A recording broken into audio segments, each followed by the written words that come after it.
तो आज का हमारा चैप्टर है 1.12 जिसके अंदर आज हम लोग सीखेंगे नॉन अकाउंटिंग वाउचर्स के बारे में, सिनेरियो क्रिएट करने के लिए, बजट एंड उसकी एंट्रीज एंड कंट्रोल एनालिसिस करने को, और पोस्ट डेटेड चेक का आप कैसे एंट्री करोगे, कैसे देखोगे, वो रिपोर्ट आप अपना देखना है।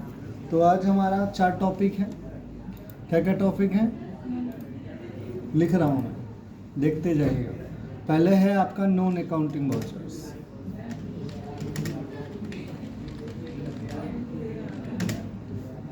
क्या होता है नॉन अकाउंटिंग वाउचर्स, बताइए।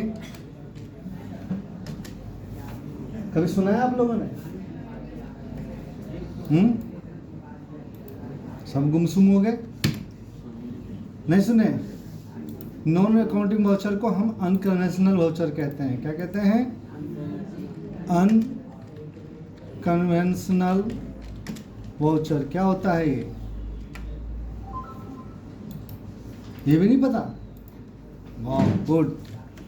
अनकन्वेंशनल वाउचर मतलब वो वाउचर्स जिसमें आप एंट्री करोगे तो बुक्स ऑफ अकाउंट पे कोई चेंज नहीं होगा। क्या नहीं होगा?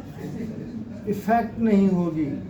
उससे हमारे रेगुलर बुक्स, जो रेगुलर ट्रांजैक्शन हम अकाउंट्स में करते हैं, जो लेजर पोस्टिंग ऑटोमेटिक हो जाती है, बैलेंस शीट प्रॉफिट लॉस पे ऑटोमेटिक चेंज आता है। बट नोट अकाउंटिंग वाउचर में करेंगे, अनकन्वेंशनल वाउचर में एंट्री करेंगे तो उस पर कोई चेंज नहीं होगा। तो कहोगे सर इसकी ज़रूरत क्या है? इसकी ज़रूरत तब है जब आपके पास ट्रांजैक्शन के लिए आप कंफर्म नहीं है कि एंट्रीज की क्या, कहाँ रिकॉर्ड करूँ, कैसे करूँ, किसको डेबिट करूँ। एंट्री सस्पेंस है, ठीक है, बट आप चाहते हो कि रिकॉर्ड करके रख लूँ क्योंकि बाद में मुझे ये तो करनी है ही, जब होगा तो ठीक कर लेंगे बाद में। या कभी आप फ्यूचर फोरकास्टिंग के लिए projected balance sheet, projected provisional profit loss account, sales का रिपोर्ट, MIS तैयार करना चाहते हो, उनके लिए आपको नॉन अकाउंटिंग वाउचर्स की रिक्वायरमेंट पड़ेगी, जो अकाउंट्स को अफेक्ट नहीं करेंगे, बट आपको जो रिपोर्ट्स चाहिए, जो आप चाहते हो MIS बनाने के लिए, मैनेजमेंट को दिखाने के लिए, उन चीज़ों के लिए आपको इसकी ज़रूरत पड़ेगी। अब इन वाउचर्स में कौन से वाउचर्स होते हैं? तो इसमें 3 तरह के वाउचर होते हैं। पहला वाउचर्स को हम लोग बोलते हैं मेमोरेंडम वाउचर, इसको मेमो वाउचर्स भी बोलते हैं। क्या बोलते हैं?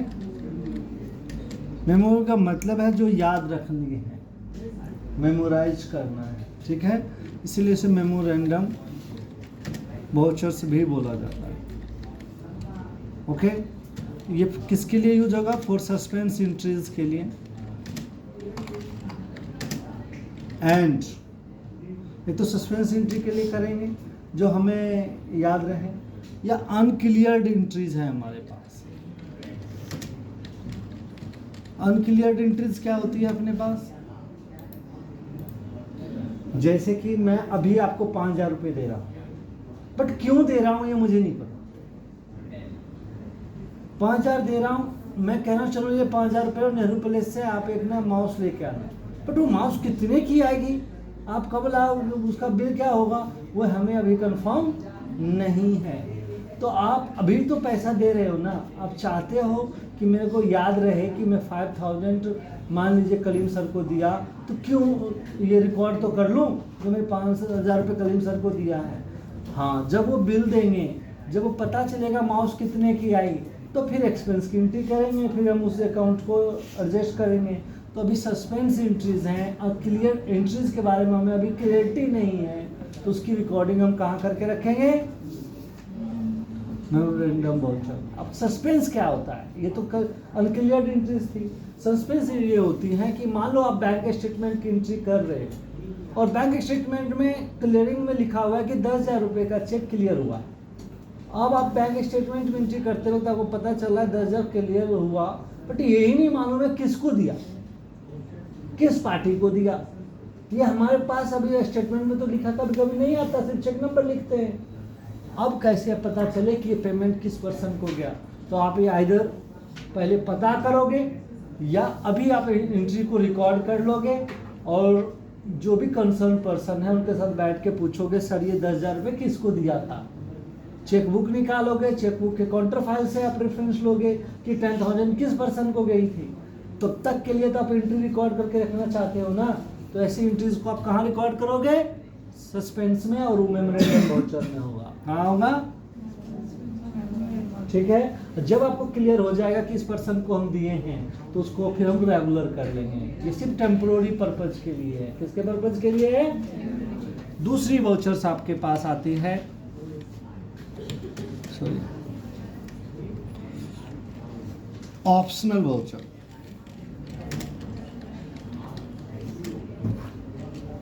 इस ऑप्शनल वाउचर्स को शॉर्टकट कीज इसका है CLT+L।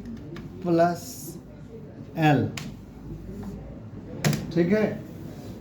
इसका यूज ये है कि जो भी रेगुलर वाउचर है, पेमेंट है, रिसिप्ट है, कॉन्ट्रा है, सेल्स है, परचेज है, जो अभी तक आपने यूटिलाइज किया जर्नल वगैरह, उन वाउचर्स को आप ऑप्शनल में अगर कन्वर्ट कर देते हो कंट्रोल L प्रेस करके, तो वो नॉन अकाउंटिंग वाउचर बन जाएंगे। क्या बन जाएंगी? वो वाउचर्स होते हुए पेमेंट का वाउचर, क्योंकि ऑप्शनल आपने बना दिया तो बुक्स पे चेंज नहीं करेगा, इफेक्ट नहीं करेगा। तो इसकी जरूरत कब होगी? जब आपकी कंपनी प्लानिंग कर रही है, फोरकास्टिंग के लिए, प्रोजेक्ट के लिए कोई वर्क करना चाहती है और चाहती है कि देखना कि मैं जो खर्चे करने वाला हूँ, मैं जो इन्वेस्टमेंट करने वाला हूँ, मुझे जो उससे रिवेन्यू अर्निंग होने वाली है, मेरी इन एंट्रियों के कारण क्या प्रॉफिट होगा, क्या मुझे उस बिजनेस पे इतने कंसर्न के ऊपर वो इन्वेस्टमेंट करना चाहिए या नहीं करना चाहिए, वो जो प्लानिंग करके देखना चाहता है कि मैं अगर किसी प्रोजेक्ट पे 1 करोड़ लगाऊं तो मुझे क्या मिलेगा, उसके लिए उसे क्या करनी पड़ेगी? कुछ एक्सपेंस तो उसे पता होता है ना प्रोजेक्ट पे कि देखो इतना सैलरी जाएगी, इतने का मुझे मटेरियल चाहिए होगा, ये लेबर लगेगा, ये रेंट लगेगी, ये इलेक्ट्रिसिटी लगेगी, बट एक्चुअल तो हुई नहीं ना। वो भी प्लानिंग कर रहा है कि क्या खर्चे होंगे, और उस प्लानिंग के बेस पे जब उसे पता चलेगा कि 1 करोड़ इन्वेस्टमेंट करने के बाद, इन खर्चों करने के बाद मुझे क्या प्रॉफिट्स मिलेगा, क्या बेनिफिट कंपनी को होगी, तो वो अगर बेनिफिट होगा तो उस प्रोजेक्ट के ऊपर वो चलेगा, काम को करेगा, और नहीं पर पता होगा तो उस पर काम नहीं करेगा। तो ऐसे केसेस में रेगुलर वाउचर को आप कन्वर्ट कर दोगे ऑप्शनल में, और एंट्री करके देखोगे कि मान लेते हैं कि इस महीने सैलरी ड्यू हो गई 1 लाख से, तो salary to salary payable projected PL पे 1 लाख सैलरी ड्यू होने के कारण कितने की लॉस या प्रॉफिट बनेगी, ये रिपोर्ट देखना है तो आपको ऑप्शनल में बनाना पड़ेगा। ठीक है। और इनकी रिपोर्ट्स जो होती हैं सिनेरियो के द्वारा देखा जाता है। ठीक है। तो ऑप्शनल वाउचर किस लिए होते हैं? फोरकास्टिंग के लिए, फ्यूचर प्लानिंग करने के लिए जो एक्सपेंस और इनकम की एंट्री करेंगे वो हम किस वाउचर्स में करेंगे? क्लियर हो गया सबको? नेक्स्ट पॉइंट आता है रिवर्स जर्नल वाउचर। क्या आता है? आपको दिया है रिवर्सिंग जर्नल का मतलब होता है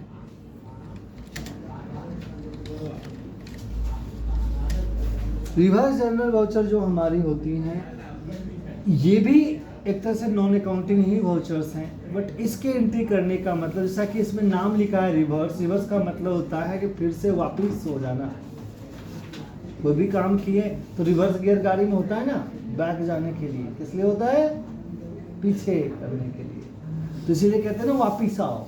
तो आपने कोई एंट्री ऐसी करी रिवर्स जर्नल में और उसकी पीरियड फिक्स रखना चाहते हो कि देखो ये ना जो मैं एंट्री कर रहा हूँ 10 दिन के लिए इसकी इफेक्टिव हो, 10 दिन के बाद मेरे को इसकी कोई ज़रूरत नहीं है, फिर अगली रिपोर्ट में फिर अलग अपना प्रोजेक्शन करेंगे। तो जो मंथली प्लानिंग जो आप करोगे, वीकली प्लानिंग जो करोगे, ऐसी केसेस में आप क्या करोगे? डेट डालोगे कि एंट्री तो आज मैं कर रहा हूँ बट इसकी इफेक्टिव डेट सिर्फ 10 दिन तक के लिए रहेगा। तो 10 दिन के बाद जो कोई रिपोर्ट बनेगी उसमें वो रिवर्स जर्नल की एंट्री शो नहीं करेगा। ऑटोमेटिकली एंट्री प्रेजेंट है बट वो आपको जो 10 दिन के बाद के रिपोर्ट होंगे उनमें उसे कंसीडर नहीं किया जाएगा। क्या नहीं किया जाएगा? ठीक है, क्योंकि तीनों नॉन अकाउंटिंग है और नॉन अकाउंटिंग का मतलब है बुक्स पे चेंज नहीं है, बट रिपोर्ट के हम इनमें एंट्री करते रहे किसी पर्पज के लिए ही ना। तो वो पर्पज में कभी कोई पीरियड के लिए पर्पज बनता है, कोई ओवरऑल बनता है, तो ये 3 वाउचर्स को आप यूटिलाइज करोगे। ठीक है, तो ये 3 वाउचर्स हमारे नॉन अकाउंटिंग वाउचर के पास। क्लियर? और बजट क्या होता है? क्या होता है बजट? कभी करे हो? बताओ, सब चुप, बोलो। बजट क्या है? कोई बताया बजट? सुना है बजट? कहाँ सुना है? बोलो, शर्माने की जरूरत नहीं है। कहाँ सुनते हो? जैसे पैसा लेके जाते हैं, इतने का कुछ सामान लिए, इतने का बजट उसी हिसाब से देना है, तो उनके बजट ही हुआ। वो भी ठीक है थोड़ा बहुत।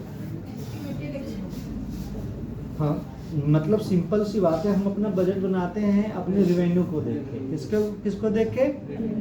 जितना जेब में पैसा होगा उतना ही खर्च करने की कैपेसिटी होगी ना मेरी। तो हर कंपनी, हर पर्सन, हर गवर्नमेंट, हर डिपार्टमेंट अपने होने वाले एक्सपेंडिचर्स के लिए एक पहले से बजट तैयार करता है कि मुझे जो काम खर्च करना है, कितना मैं खर्च कर पाऊँगा, उसके पैसे कहाँ से आएंगे, और उस पैसे के हिसाब से खर्च हुआ जितने को उसने प्लानिंग करी। तो बजट अगर आपके प्लानिंग के अनुरूप होता है तो आप उसे सरप्लस के बजट कहते हो, यानी फ़ायदा हुआ। मैंने 10,000 रुपये लेके गया था, मेरे को सामान 9,000 का हो गया, तो क्या कहते हैं? 1,000 बचत हो गई मेरी। तो ठीक है। और अगर 10 की जगह वो 11 का हो जाए तो आप क्या कहते हो? कि मेरे बजट से बाहर हो गया, मेरे लिए एक्सपेंस एक्सेस हो गई, बड़ी इसमें ज़्यादा खर्चा हो गया। अब वो 1,000 जो ज़्यादा हुआ, आपकी प्लानिंग तो 10 की थी, अरेंजमेंट तो अब 10 की करके गई थी, अब 1,000 कहाँ से लोगे? सामान तो बिना सामान आ तो नहीं सकते ना, अब इतना दे गए तो आप अपने फ्रेंड से कहीं से लोगे तो लोन क्या हो जाएगा? क्या हो जाएगा? तो उसी को आप नुकसान का बजट कहते हैं, डेफिसिट बजट बोला जाता है। क्या बोला जाता है बिजनेस टर्म में?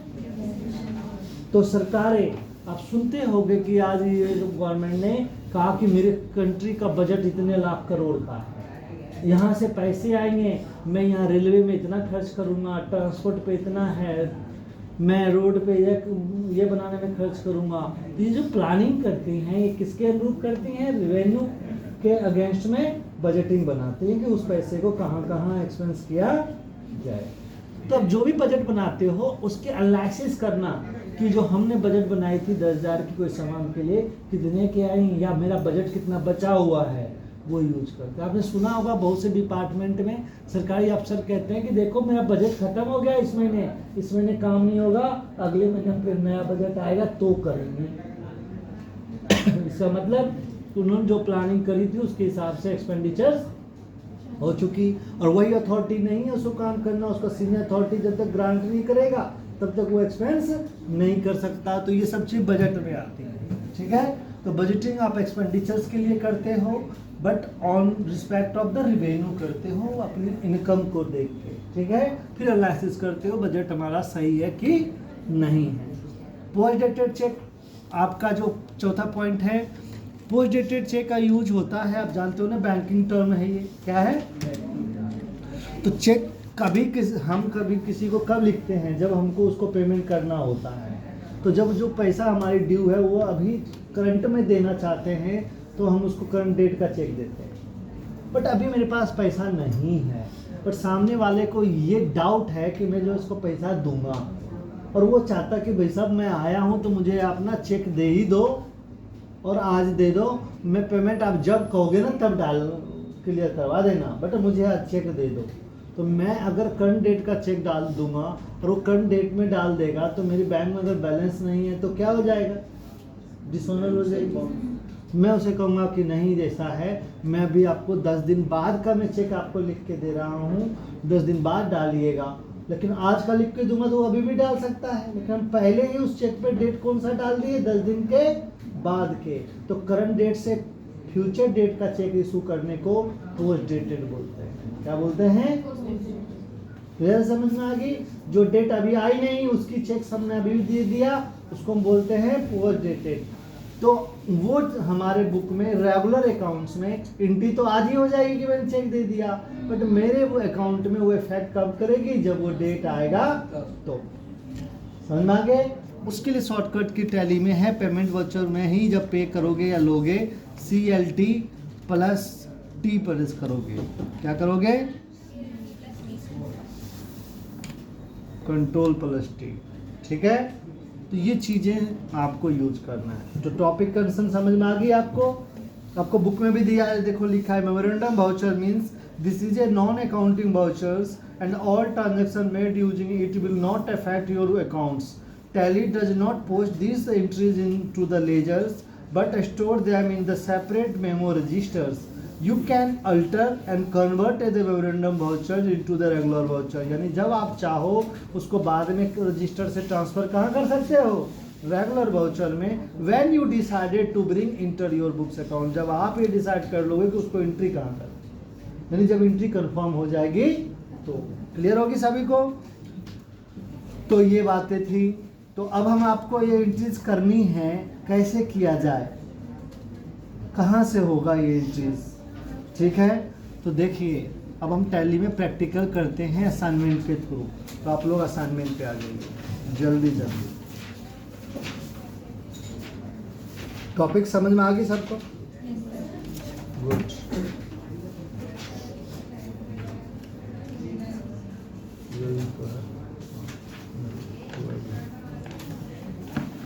बोला क्रिएट द कंपनीज, तो हम भी क्रिएट करते हैं।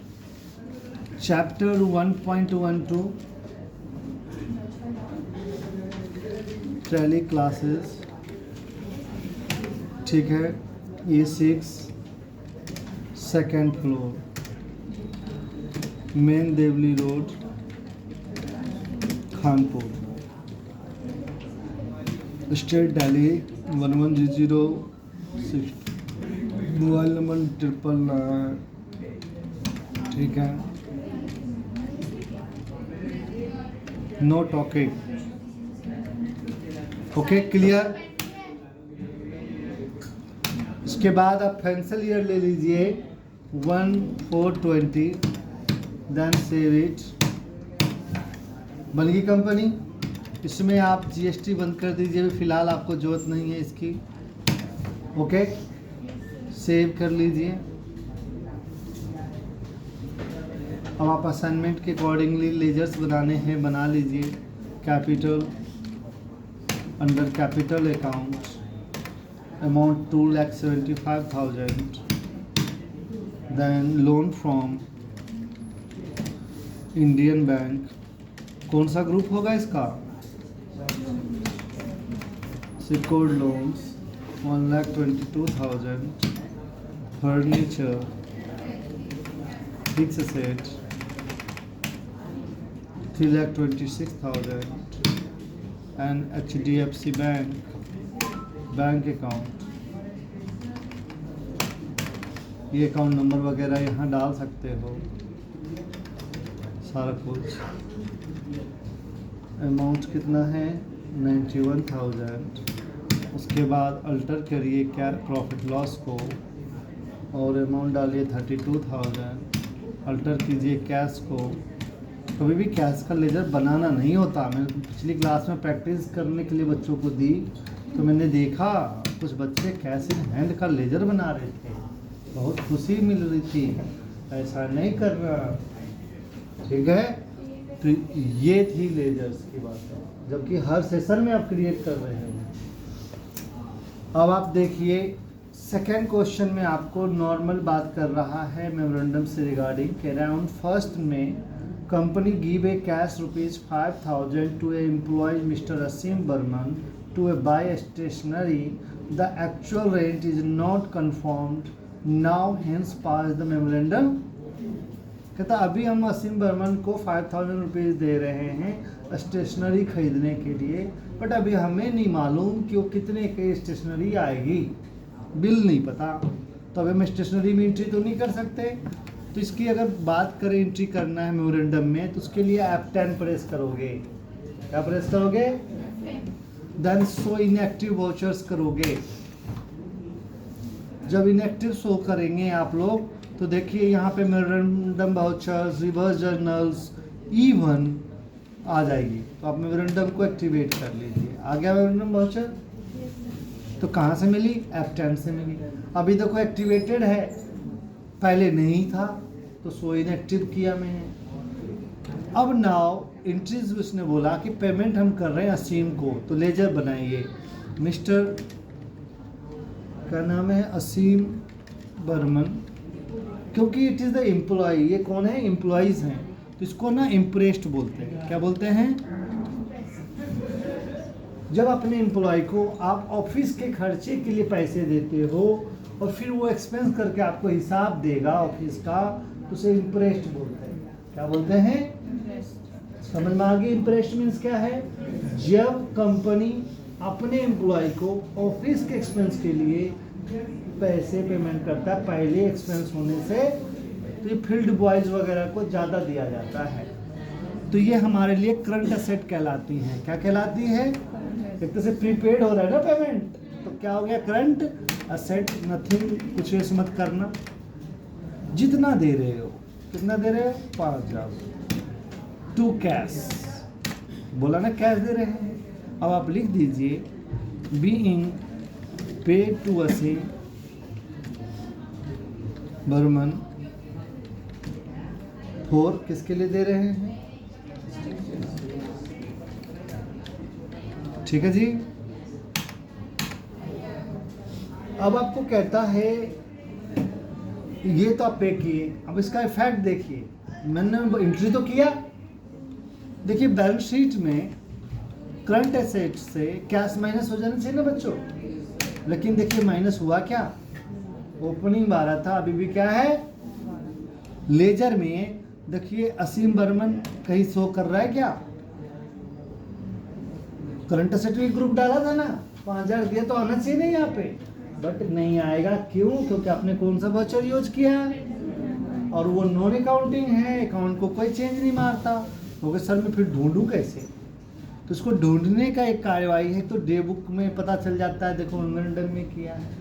मान लेते हैं डे बुक याद ना हो, तो ये रजिस्टर बनाती है और कोई भी रजिस्टर हमको मिलता है अकाउंट बुक में, बट इसका रिपोर्ट देखोगे एक्सेप्शन रिपोर्ट। किसमें देखोगे? एक्सेप्शन मतलब है कि अलग से, अलग हट के बात। क्या लेजर देखना है बात? तो देखिए यहाँ पे लिखा है memorandum register optional cancel voucher, सारा ऑप्शन बनता है इधर। हमने कहा मेमोरेंडम रजिस्टर दिखाइए, तो कहता है एक एंट्री आपने अप्रैल में करी थी। क्या एंट्री करी थी? असीम बर्मन को पेमेंट किया था 5000। तो ये रिकॉर्डिंग हो रखी है ना। अभी तक तो मुझे नहीं पता कितना का बिल आया।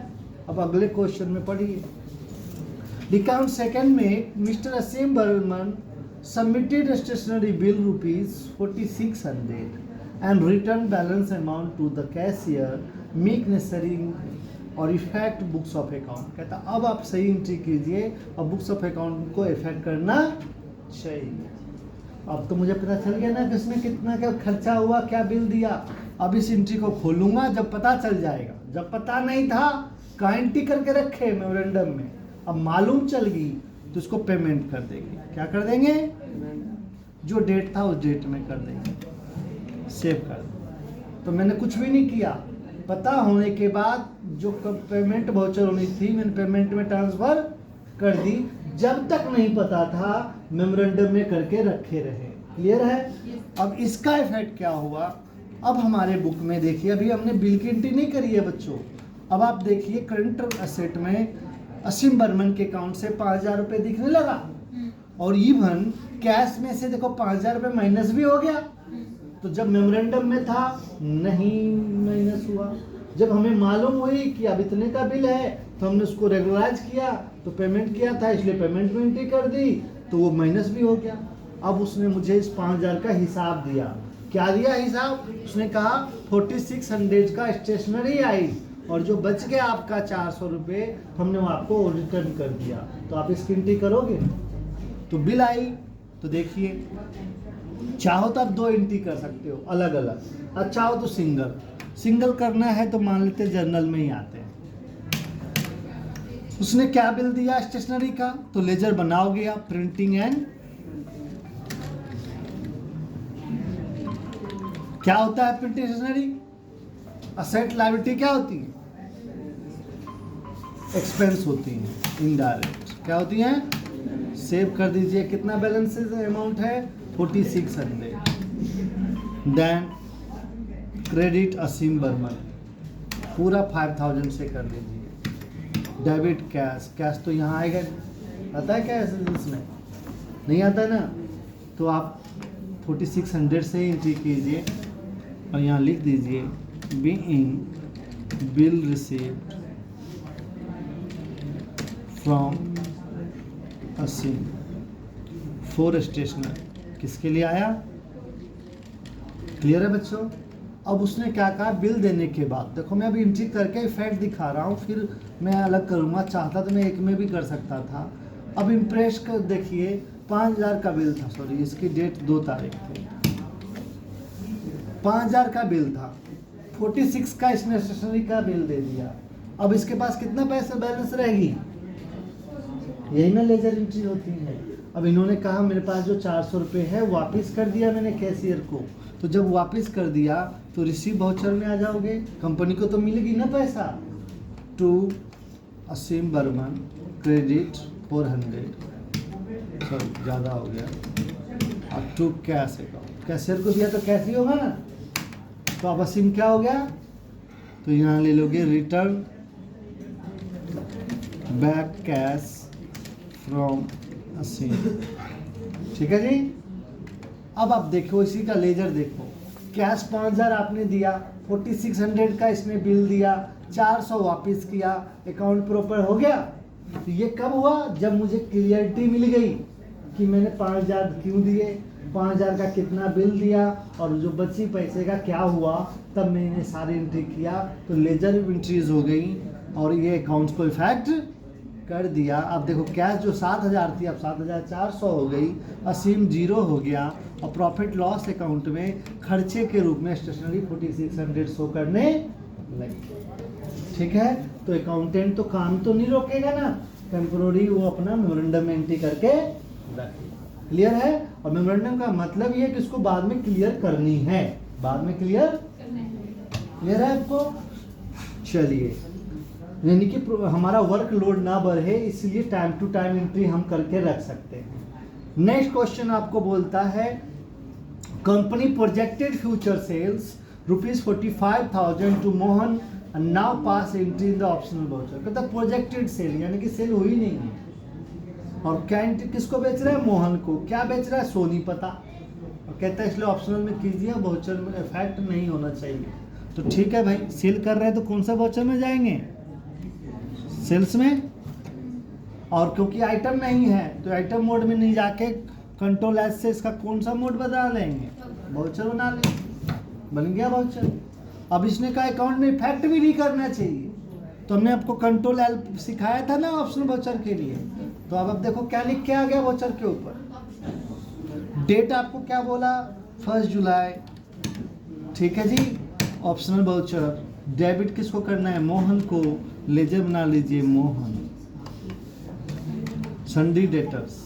ठीक है बच्चों, सेव अमाउंट 45,000। न्यू रेफरेंस जो भी बिल देना है दे दीजिए। टू सेल का लेजर्स बना लीजिए। आइटम नहीं दिखाना, आइटम है ही नहीं तो नो, यहाँ लिख देंगे बीइंग प्रोजेक्टेड सेल्स। ठीक है जी। अब आपके इस एंट्री कारण, क्योंकि सेल्स वाउचर था, पीएल में देखो सेल्स बढ़ी क्या? मोहन को देखो डेटर्स में इसकी बैलेंस आई क्या? नहीं आई, डेटर खाली। तो यानी ये अकाउंट पे कोई इफेक्ट नहीं करता। क्या इसका चेंज करेंगे देखेंगे। लास्ट 5वां क्वेश्चन देख लीजिए, हम सिर्फ आज 6 तक करेंगे। ठीक है। 5th क्वेश्चन देखिए, लिखा mid term analysis financial year statements 31st July 20 pass the reversing journal entry for the salary due for the month of July ₹35,000 and entry should be reversed after 1st August 20। कहता है कि देखिए entry अब 31st को कीजिए salary due की 35,000 से, पर वो 1 अगस्त के बाद रिवर्स हो जाए, सो ना करे बाद में। मैंने कहा ओके जी। तो इसलिए रिवर्स जर्नल के लिए शॉर्टकट की फिर से F10, फिर से show in active vouchers, and यहाँ पे ऑप्शन आपके पास है रिवर्स जर्नल। एंटर करके एक्टिवेट कर दिए। डेट जो बोला F2 करके 31 जुलाई ले लिया। अब आपको बोला किस लिए कर रहे हैं? ये सैलरी के लिए, तो सैलरी का लेजर्स बना लीजिए।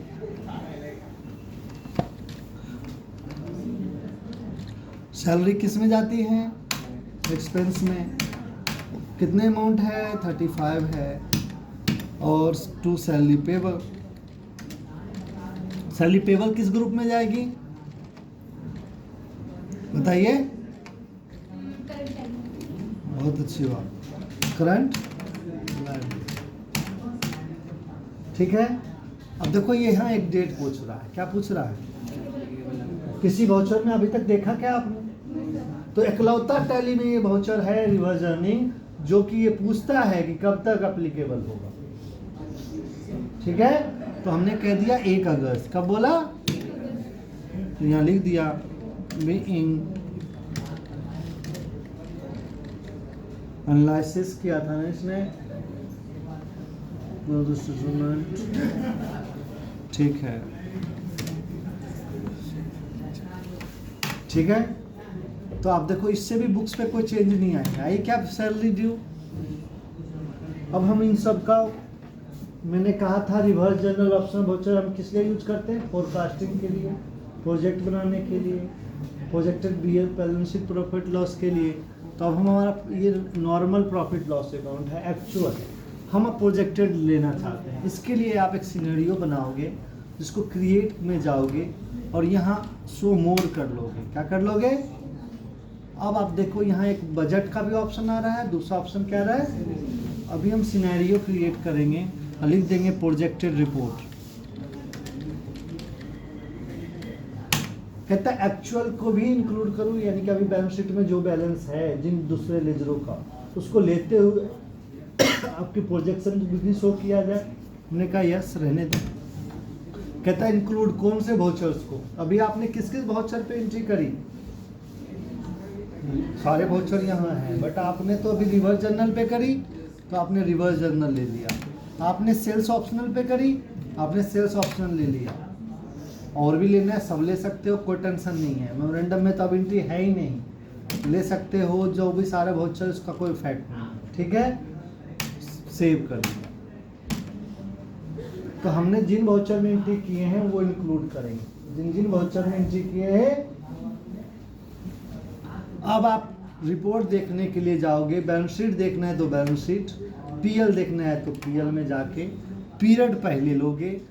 1 अप्रैल से 31 जुलाई का एक रिपोर्ट देख लो। डेट ले लिया ना हमने, क्या लिया? 1 अप्रैल से। और सिनेरियो के लिए प्रेस करोगे Alt+C। क्या प्रेस करोगे? अप्रैल जुलाई जुलाई। अब कहता है तुमको कौन सा रिपोर्ट चाहिए भैया, सो बता दो। तो बोला एक्चुअल चाहिए, पोस्ट डेटेड वाला चाहिए, या प्रोजेक्टेड जो सिनेरियो आपने बनाया। मैंने कहा सिनेरियो चाहिए। कहता वेरिएंस भी दिखाऊं, यानी कितना चेंज हुआ। मैंने कहा जरूर। तो देखिए 2 रिपोर्ट कॉलम बन गई। पहला कॉलम को बोलते हैं एक्चुअल, लिखा है। और दूसरा कॉलम को क्या बोल दिया इसने? कहता देखो एक्चुअल में तो सेल हुई नहीं, बट आपके प्रोजेक्टेड में कितना सेल हुई है? आपने 45,000 दिखाई ना मोहन वाला। फिर कहता देखो एक्चुअल में प्रिंटिंग स्टेशनरी का 4600 खर्चे थे, बट आपने तो 45,000 रुपये खर्चा कर दिया उसमें सैलरी में। तो आपकी प्रॉफिट जो होनी चाहिए 10,000 रुपये अभी का और प्लस 4600 पहले का लॉस है, वो इंक्लूड करके नेट प्रॉफिट कितना दिखा रहा है? देखो 45 में 35 माइनस बाद कितना प्रॉफिट हुआ मेरा? 10। और 10 में से ये 46 का लॉस माइनस कर लिया तो नेट कितना बच गया? हमने यही कहा था ना एक्चुअल में इंक्लूड कर लो, तो उसने इसको इंक्लूड कर। अब यही रिपोर्ट फिर से रिकॉर्ड सी। हमने कहा अब ये 2 अगस्त का दिखाओ। कब का दिखाओ? फिर से वही रिपोर्ट सिनेरियो प्रोजेक्शन। अब देखो तीसरी कॉलम। हमने क्या कहा था? रिवर्स जनरल का इफेक्टिव डेट के बाद नहीं इफेक्ट करेगा। तो अब देखो ये जुलाई का इफेक्ट में 35,000 रुपये शो कर रहा है, अगस्त वाले में शो कर रहा है क्या? अब प्रॉफिट कितना दिखा रहा है? तो रिवर्स जर्नल का वैलिडिटी है उस डेट के बाद वो अपनी रिपोर्ट में शो नहीं करेगा। प्रीवियस कंसीडर वो करेगा ही नहीं। ठीक है। तो जब आपको वीकली अलग अलग रिपोर्ट बनानी है, हर बार एंट्री डिलीट तो नहीं करोगे ना, तो जो उस पीरियड का आप रिपोर्ट बनाओगे उस पीरियड में वो शो करेगा, बैक वाला एंट्री शो तब रिवर्स चाहिए। तब क्या चाहिए? रिवर्स जर्नल यूज करें। तो तीनों वाउचर का मकसद समझ गए आप लोग? अब बॉस कभी भी आपको कहेगा कि बेटा ऐसा करो, मुझे एक नया दुकान खोलना है और ये प्लानिंग बना के बताओ, तो अब बना के दे दोगे ना उसे प्रोजेक्टेड। इससे क्या फायदा हुआ, मेरा एक्चुअल बुक में कोई फैक्ट भी नहीं पड़ी, चेंज भी नहीं हुई, और मुझसे वो जो रिपोर्ट चाहते हैं वो मैंने बना के दे दी। क्लियर है? तो ये थी तो मेमोरेंडम टेम्पोररी एंट्री के लिए और रिवर्स और ऑप्शनल फ्यूचर प्लानिंग के लिए। किसके लिए यूज करेंगे? तो आज हम इतना ही रखते हैं सभी के लिए। अगली क्लास में हम आपको बजट पढ़ाएंगे। क्या पढ़ाएंगे? और पोस्ट डेटेड। ठीक है, एक साथ सारा चीज तो टेक्निकल बताएंगे तो दिक्कत आएगी प्रैक्टिकली। आज इतना ही रखते हैं। तो अल्ट के करो और बंद करो कंपनी।